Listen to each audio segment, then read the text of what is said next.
Welcome to Abyssos, the seventh circle of the raid, and I gotta say, it's a nice looking area. You got some unholy areas, some nice wildlife, and well, whatever the hell that thing is. So, without further ado, let's get started with this interesting looking boss. Now, with this fight, they do, again, do some interesting platform changes and transitions for us. However, there's no cutscene in between like there was on the first boss.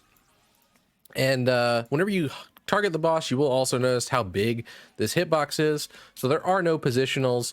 And luckily for gap closers and stuff, as long as you are within that radius, you're not going to move. So you want to worry about leaping out of mechanics or anything like that, which is really good to note. So there are a few things you need to pay attention to, especially later on as things overlap. One of the hardest things for a lot of people to pay attention to will be his hands, these dead trees right here. You'll see them on each side. Basically, he will move them either in the front or in the rear. Sometimes I think they could be in the middle as well. And he basically slams those on the ground. So I may or may not get hit by these a couple times just because I misjudge where they actually are, or you're paying attention to other mechanics in the room. So let's go ahead and get started with this boss and see what he has to offer us.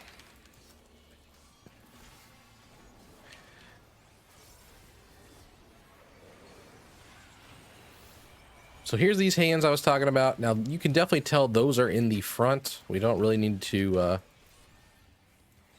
know that, but basically you're just going to dodge those, and then you will follow this up with a sort of push. He's going to push his arm, do a big line attack across the room.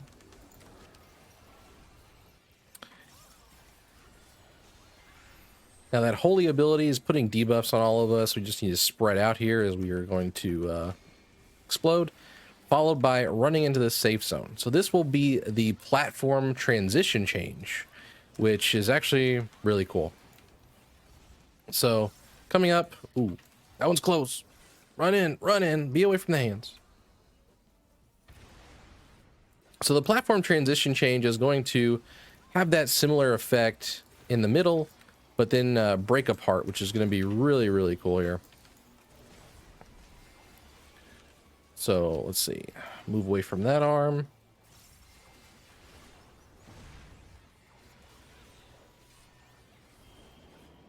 And here we go. So we're going to be away from the middle, move to our platforms. Now you will see you want to be away from that as far as possible. If you are really, really close to that in the safe circles, you're going to take more damage and possibly get one shot. See, like this person was on this platform, but they were really, really close to the middle of it. So they took huge amounts of damage.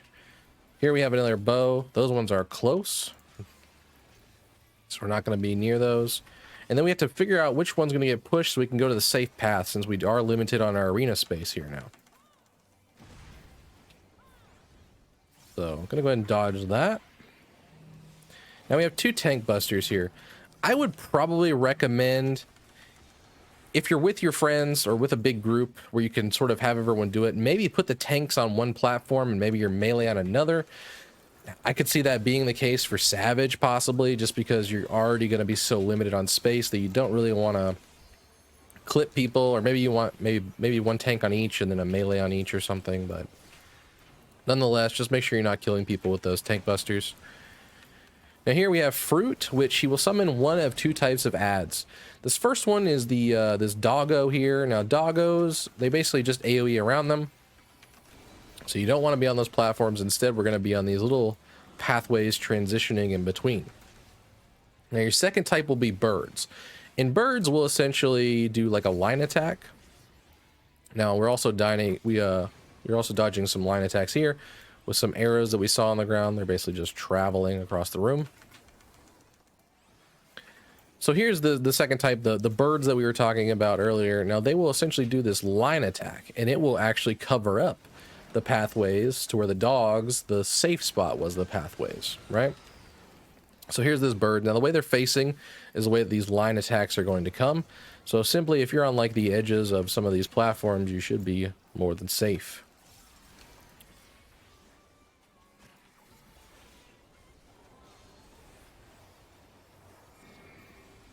Now, this is the part where some people will panic and free willy their way into that hole.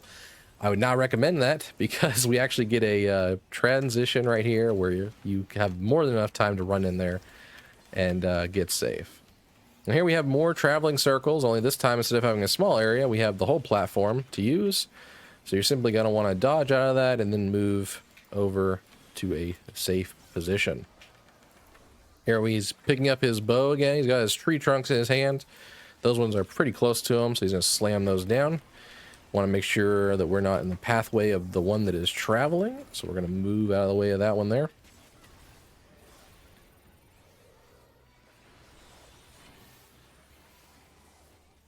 Summoning forbidden fruit. Now, whenever he does it on this platform, it still has the same effects to it, right? Doggos are going to be AoEs, birds are going to be lines. Looks like he has 3 doggos here, so we are going to sort of maybe split up the raid a little bit and still dodge those dog AoEs. Now after that, again, another transition. Want to be as far out from that middle as we possibly can. The closer you are, the more damage you're going to take from that ability. So if you're already low going into that, it's only going to make things really, really bad for you there. Forbidden fruits. Now this is where he will change it up just a little bit. So forbidden fruit now could have some additional effects along with it, as well as multiple types of animals. Now here we see 2 types of birds, and he's also slamming the back side of the room. So I'm just gonna have to cool down here because I chose wrong. But ideally, you would want to be up there where those 2 birds were for that line attack and then still get safe. Again, the 2 tanks, gonna go ahead and put them back here, away from the raid, try not to hit them with our AoEs. Another forbidden fruit. Now, possibly we could see a combination of animals on this one.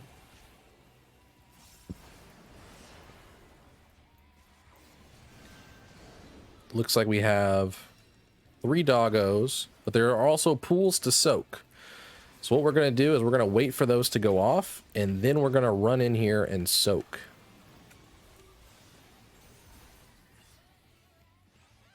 Looks like he's got his tree trunks up in the air. I'll go ahead and move back, dodge that. And that one is going to be pushed towards us. Going to go ahead and move away from that side.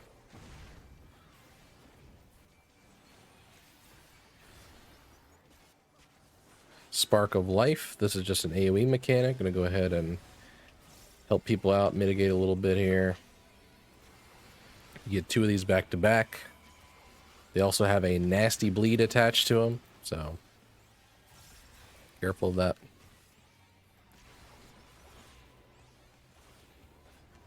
So there we go. We got 3 AoEs. Only the first one and the third one will put the bleed on. The second one, luckily, does not.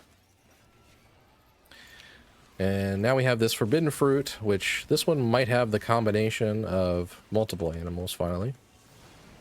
Which means if you see a bird, it's a line attack. If you see a dog, it's going to be an AoE on this platform. So there's a dog right there, 2 birds right here. I would recommend probably throwing a knockback immunity for this, unless you feel that you can get safely to the platform of the one that had the knockback there.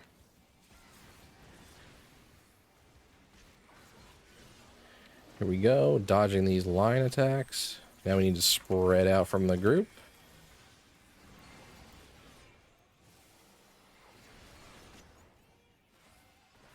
Spark of Life, another AoE happening. And that's really all there is to it, guys. So once you figure out which animals you have and how you have to dodge, it becomes pretty straightforward from there. Like I said, the hardest part will probably be reacting to whether the trees are up front or in rear, and you might possibly be looking at other mechanics like I did there to where you'll miss that, and you may have to try to cool down, self-heal, whatever you can do to not die in that particular situation. But all in all, pretty good fun. I like that one a lot. I could see some pretty chaotic things happening with such a small arena, especially in Savage difficulty. So until next time, guys, take care, and I'll see you in the 8th